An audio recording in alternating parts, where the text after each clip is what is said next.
Vamos a empezar la grabación. Ahora compartimos pantalla. Bien. Muy bien. Entonces lo que vamos a ver, acuérdense que en la clase pasada estuvimos viendo lo que es el pensamiento crítico. Y lo que hicimos recién, este ejercicio que hicimos recién, sin grabar la clase, la verdad es la aplicación del pensamiento crítico, ¿no? Más la demanda que de la parte de profesores para ver el alcance que tienen ustedes este pensamiento crítico.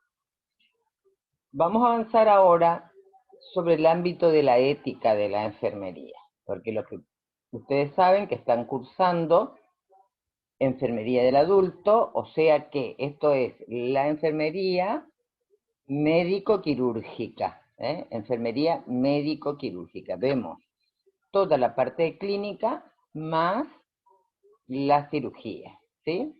Entonces, más que nunca tenemos que tener en cuenta todo aquello que ustedes estudiaron en fundamentos de enfermería y filosofía, ¿no? ¿Cuál es este campo de la ética que ustedes ya saben por filosofía?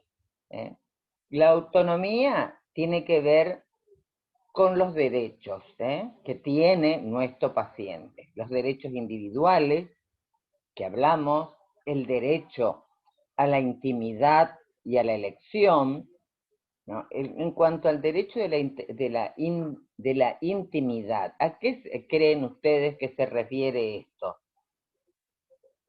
Cuando hablamos de ese derecho que tienen nuestros pacientes a que se les respete la intimidad, como la libre elección. Puede ser de no andar compartiendo la enfermedad o diagnóstico que tenga, los problemas. Sí, ese es un derecho que tiene el paciente, ¿no es cierto? Y que nosotros conocemos acerca de su diagnóstico. Pero el derecho a la intimidad, que tenga que ver con nuestros procedimientos, ¿qué es lo que vamos a hacer? Puede Por ser sobre el ejemplo, pudor, profe. Exacto, exacto. Por eso cuando ustedes vieron que ya que estábamos hablando de esto, en cuanto a la higiene perineal, ¿por qué se le enseña a hacer la bota? ¿Por qué ustedes creen? Y si no se le enseña la bota, ¿por qué se cruza la sábana superior cuando vamos a hacer la higiene perineal? ¿Qué estamos haciendo en ese momento? Tratar de Cuidar resguardar la la intimidad del paciente. Exacto, justamente, ¿no? De guardar la intimidad del paciente o de la paciente. ¿Mm? Otro de los aspectos también a considerar es la capacidad de tomar una elección libre de influencias externas. Esto tiene que ver más con cuando se le ofrece al paciente alternativas, ¿no? Sí, pero cuando se le dice, mire, si usted se opera de tal o cual cosa, va a tener esto, si no se opera, va a tener esto otro. La paciente deberá tener el derecho que se le respete su decisión, ¿no es cierto? Eso es en cuanto a la autonomía, la preservación de la autonomía del paciente. No es que nosotros, porque está internado, está internado, vamos a hacer lo que quieramos. Ningún integrante del equipo de salud puede hacer eso, ¿cierto? Siempre, siempre lo que va a hacer es respetar la autonomía que tienen nuestros pacientes, ¿no? En cuanto a la beneficencia, ese es el deber que tenemos todos nosotros de hacer el bien y promover activamente lo que es la benevolencia. ¿En qué está sustentada la benevolencia? En la amabilidad. El paciente no puede, porque yo tengo un mal día, porque discutí antes de venir a trabajar, porque no me llevo bien con mis compañeros de trabajo, eso no quita que permanentemente sea amable, sea bondadosa y tenga caridad ¿verdad? Ese es el principio de la beneficencia. Esto ustedes ya lo vieron, recuerdan, en fundamentos de enfermería, la autonomía, la beneficencia, ¿sí?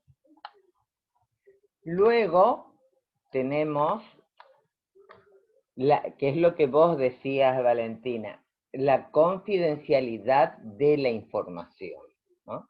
Que es lo que vos decías hace un rato. O sea, es la información obtenida de la paciente, del paciente, que no debe ser revelada a nadie, a menos que sea en beneficio de la persona que está en la cama, yaciendo en la cama, ¿no es cierto? O sea, un lazo directo de buena acción social, que es cuando a veces el paciente no quiere que se entere la familia, y bueno, uno, usando el mejor de los sentidos, que es el sentido común, habla con la familia.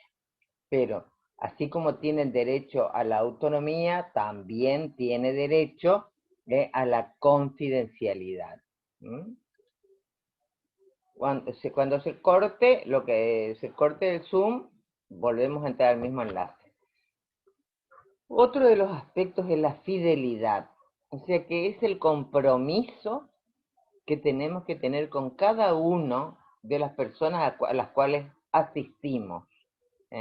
Tenemos que tener ese principio de ser fiel a esa persona. La justicia. ¿Qué quiere decir con esto? Que casos similares todos deben ser tratados de la misma manera, sin ninguna cuestión de privilegio. Todos nuestros pacientes merecen la bondad, merecen la caridad, merecen que se les respete la autonomía, ¿no es cierto? Y la confidencialidad de los datos que podamos tener por la historia clínica o porque nos haya comentado el paciente. La no maleficencia es otro de los aspectos a considerar, es decir, no infligir daños. Sí, chicos, esto que estuvimos hablando anteriormente, cuando desconocemos un procedimiento, no sabemos que va a ser efectivo o no, porque nos falta destreza, porque no se practicó lo suficiente, no hago. Porque ese es un principio que tenemos que tener en cuenta, la no maleficencia. Lo que no sé, reconocer. No sé cómo se hace esto. Es mejor este reconocimiento ante el jefe de unidad, mis propios compañeros, a causarle un daño a nuestros pacientes. O sea que no solamente tenemos que prevenir ese daño, sino también evitarlo. Otro aspecto a considerar es el paternalismo. O sea que cuando vemos una persona anciana y nosotros damos por hecho que no tiene autonomía, y nos pongamos a tomar decisiones porque se nos ocurre, porque es una anciana, porque pensamos, no puede decidir por sí misma, entonces, bueno, voy a hacer no. El paternalismo no existe en nuestra prestación profesional. Otra de las cosas es el respeto que tenemos que tener a todas las personas. Tenemos que aceptar que las personas en general tienen el derecho a la libre elección, ¿no? A su autonomía. Otro de los aspectos es el carácter sagrado que tiene la vida. Siempre la vida es el bien mayor y para eso trabajamos. Otro de los aspectos a considerar es la veracidad. Es la obligación de decir la verdad, de no mentir y de no engañar a otros. Esto también tiene que ver con esa parte ética que hablábamos hace un ratito. Sí, si me falta destreza para hacer una inyección endovenosa, reconozco y digo, no puedo hacer y no voy a infiltrar esa vena y la voy a inutilizar para toda la vida, ¿verdad? O cuando dudo de la administración por vía endovenosa de algunos medicamentos, porque hay algunos medicamentos que no pueden pasarse por vía endovenosa. Entonces, antes de cometer un acto iatrógeno, faltando al principio de la no maleficencia, y le hago, por si acaso. ¿No? Tenemos que saber siempre que trabajamos con seres humanos y que una equivocación nuestra la tenemos que enterrar. No es que es un papel que podemos romper y empezamos de nuevo. Y siempre decir la verdad. ¿Sí? Estos son todos los principios que ustedes seguramente ya habrán visto, y lo vimos también en filosofía, en fundamentos de enfermería. Sí. Le consulto, nosotros todo esto nos debemos al paciente, ¿no? ¿Qué pasa si el familiar no quiere que se le diga algo al paciente? Bueno, entonces sí. ¿No? Entonces sí, porque eso también tiene que ver con el entorno que presenta el paciente, ¿cierto? Porque la verdad que ante un diagnóstico, supónganse que el familiar no quiera que se entere su mamá, su hija, su marido, que tiene cáncer. Entonces, eso es patrimonio del médico, es el médico quien va a tomar la decisión. Esa es una de las funciones dependientes que nosotros tenemos. No somos quién para decirle, eso lo define el médico. ¿Por qué? Porque el paciente fue en la búsqueda de ese profesional, ¿cierto?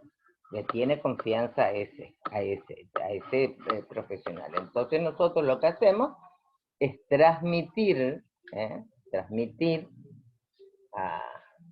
al médico cuál es esa situación que no deja de ser una situación de conflicto, ¿sí?